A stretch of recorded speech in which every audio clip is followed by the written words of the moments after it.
డబ్బులు పడకుండా బాబు కుట్ర చేస్తూ ఉన్నారు. రైతుల ఇన్పుట్ సబ్సిడీ, విద్యార్థుల విద్యా దీవెనకు మోకాలడ్డు. ఎన్నికల కమిషన్పై చంద్రబాబు నాయుడు ఒత్తిడి తెచ్చారు, నిధుల్ని నిలిపేశారు. రాష్ట్ర ప్రభుత్వం హైకోర్టును ఆశ్రయించడంతో ఊరట కలిగింది అని చెప్పేసి. సో ఎలక్షన్ కోడ్ ఏం చెప్తోంది సార్ ఈ సంక్షేమ పథకాల విషయంలో? ఎలక్షన్ కోడ్ ఒకటే చెప్తుంది, ఓటర్లను కొత్తగా ఆకర్షించే ఏ పని చేయకూడదు. దాని ఉద్దేశం ఏంటంటే ఎన్నికలకు ప్రాతిపదిక రాజ్యాంగం free and fair elections. Fair ఎలక్షన్స్లో లెవెల్ ప్లేయింగ్ ఫీల్డ్ ఉండాలి అధికార ప్రతిపక్ష పార్టీల మధ్య. అంటే ప్రజల దగ్గరికి పోతున్న రాజకీయ పార్టీలకు సమాన పోటీ ఉండాలి. ఒక అధికారంలో ఉన్నవారు ఏదైనా ప్రజలు ఆకర్షించే పెద్ద పని చేశారనుకోండి, వారు ఆటోమేటిక్గా ప్రజలను ఆకర్షిస్తారు. ప్రతిపక్షానికి ఆ స్కోప్ ఉండదు, అధికార పార్టీకి మాత్రమే ఆ స్కోప్ ఉంటుంది. ఇప్పుడు మీరు ఉదాహరణకు ఆంధ్రప్రదేశ్కు ఒక పెద్ద అభివృద్ధి పని మోడీ ప్రారంభించాడు అనుకోండి, అది నీకు ప్రతిపక్షం చేయలేదు, అధికారంలో ఉన్న వాళ్ళు మాత్రమే చేయగలుగుతారు.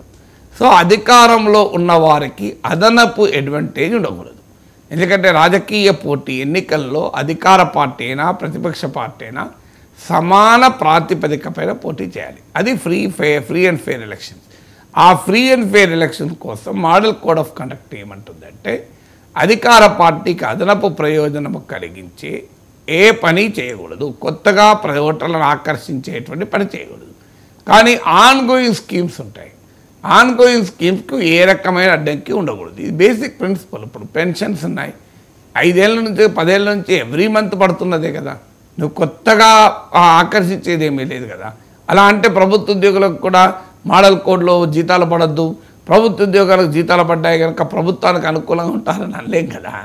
సో ఇట్ ఈజ్ లైక్ అంటే ప్రభుత్వ ఉద్యోగము పథకము ఒక్కటే నేను అనడం లేదు. ఇవి ఏ విషయంలో నేను కంపేర్ చేస్తున్నాను అంటే రొటీన్గా జరిగేవే కదా అనే విషయంలో నేను కంపేర్ చేస్తున్నాను. సో ప్రభుత్వ ఉద్యోగులకు కూడా నువ్వు కొత్తగా పిఆర్సీ అనౌన్స్ చేస్తే తప్పు, జీతం వస్తే తప్పు కాదు. అలాగే సంక్షేమ పథకం కూడా ఒక లబ్ధిదారుని కొత్తగా అనౌన్స్ చేస్తే తప్పు. రొటీన్గా వచ్చేది ఇది ఎప్పటి నుంచో అమలయ్యేది, అది రైతులకు ఇన్పుట్ సబ్సిడీస్ ఉన్నాయి. ఇన్పుట్ సబ్సిడీస్ను వద్దన్నారనుకోండి రైతులకు, అంటే ఇన్పుట్ సబ్సిడీస్ని ఎన్నికల కమిషన్ ఆపుతుంది ఎన్నికల కొరకు. మరి వాహనాలను కూడా ఆపుతుందా? వాహనాలు కూడా ఆపాలి. ఎందుకంటే వాహనాలకు ఇన్పుట్ సబ్సిడీ అంటే ఏంటి? రైతు వ్యవసాయం చేసే ముందు ఇచ్చేటువంటి విత్తనాలు, ఎరువులు, వీటిపైన సబ్సిడీ కదా, అంతే కదా ఇన్పుట్ సబ్సిడీ అంటే. అంటే వర్షాకాలం వచ్చే ముందు రైతు ప్రిపేర్ అయి ఉంటాడు. సో ఈ మంత్ ఎండింగ్లోనో నార్మల్గా అయితే జూన్ 1st వీక్లో మాన్సూన్ వస్తుంది. ఈసారి మంత్ ఎండింగ్లో కూడా రావచ్చు అని అంటున్నారు. అంటే ఇంకెన్ని రోజులు ఉంది? 15 రోజులు ఉంది.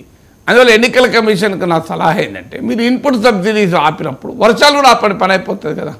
మీరు వరుణ్ దేవునికి నోటీస్ ఇవ్వండి, సో ఇక్కడ మా దగ్గర ఎన్నికలు ఉన్నాయి, మేము ఇన్పుట్ సబ్సిడీస్ ఆపినాం, ఇన్పుట్ సబ్సిడీస్ వర్షాకాలం వచ్చి ముందు ఇస్తాం, అందువల్ల మీరు వర్షాకాలాన్ని కూడా వాయిదా వేయండి అని ఎన్నికల కమిషన్ వరుణ్ దేవునికి నోటీస్ ఇస్తే పని అయిపోతుంది. సో ఎన్నికలు కూడా ఒక 1 వీకో 2 వీకో వర్షాకాలాన్ని కూడా వాయిదా వేయించింది కనుక ఎన్నికల కమిషన్, పని అయిపోతుంది కదా. ఇప్పుడు మీ ఎన్నికల కొరకు వర్షం ఆగదు, వర్షం ఆగినప్పుడు పంట విత్తనాలు వేసి రాగదు, ఎరువులు ఆగదు కదా. ఈ రొటీన్గా ఇచ్చేటువంటి కొత్తగా ఏ ప్రభుత్వం ఉన్నా ఇచ్చేది. మళ్ళీ విచిత్రమైన ఈ ప్రభుత్వం ఆ ప్రభుత్వంతో సంబంధం లేదు, ఏ ప్రభుత్వం ఉన్నా ఇన్పుట్ సబ్సిడీస్ పడేవే కదా. సో ఇవన్నీ రొటీన్గా జరిగేది ఆన్గోయింగ్ స్కీమ్స్. తెలంగాణ అయినా ఆంధ్రప్రదేశ్ అయినా ఇంకో రాష్ట్రమైనా బేసిక్ ప్రిన్సిపల్ ఏంటంటే రైతు బంధు రొటీన్గా ఎవ్రీ మంత్ పడేదే కదా. ఇలా కొత్తగా స్కీమ్ కాదు కదా అది. ఎన్నికల సమయంలో నువ్వు రైతు బంధు ఆపితే రైతు బంధు ఆపినంత మాత్రం హోటళ్ళకు తెలియదు రైతు బంధు నాకు ఈ ప్రభుత్వం మొదటి నుంచి ఇస్తుంది. అమాయకుల హోటల్ అమాయకులు గారు కదా. సో కొత్తగా ఏదైనా రైతు బంధు ఇంకా రివర్స్లో మళ్ళీ పొలిటికల్ ఇష్యూ చూడు, రైతు బంధు ఆపారు, ఎన్నికల కమిషన్ ద్వారా ఆపించారని మళ్ళీ గోల.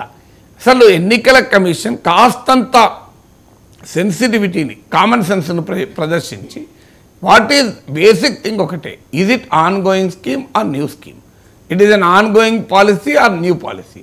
ఆన్గోయింగ్ స్కీమ్ అయినా ఆన్గోయింగ్ పాలసీ అయినా కొత్తగా ఓటర్లను ఆకర్షించడానికి ఉద్దేశించింది కాదు కనుక, అధికార పార్టీకి అదన ప్రయోజనాన్ని ఇవ్వదు కనుక, లెవెల్ ప్లేయింగ్ ఫీల్డ్కి అడ్డంకి కాదు కనుక దాన్ని అంగీకరించాలి. ఓటర్లను కొత్తగా ఆకర్షించే ఏ పని చేసినా దాన్ని ఆపాలి. సో ఇది ఫండమెంటల్ ప్రిన్సిపల్. ఇంత సింపుల్గా మోడల్ కోడ్ ఆఫ్ కండక్ట్ మీద ఉండగా ఏంటి గందరగోళం? ఎప్పటికీ ఎవరో కంప్లైంట్ చేస్తారు, దానిపైన ఎలక్షన్ కమిషన్ రియాక్ట్ అవడు. సో సో ఎలక్షన్ కమిషన్ ఒక బేసిక్ ప్రిన్సిపల్ పెట్టుకున్నప్పుడు model code of conduct any ongoing scheme nothing to do, మీరు ఏ కంప్లైంట్ ఇచ్చినా సంబంధం లేదు. ఆన్గోయింగ్ స్కీమ్ ఇది ఆన్గోయింగ్ స్కీమ్ కదా. నువ్వు ఈ ఒక్క నెల ఆపినావు అనుకోండి, ప్రజలకు ఆ ప్రభుత్వం మీద వ్యతిరేకత అనుకూలత ఉంటుందా? ఎప్పటి నుంచో వస్తున్న స్కీమే కదా. Right sir.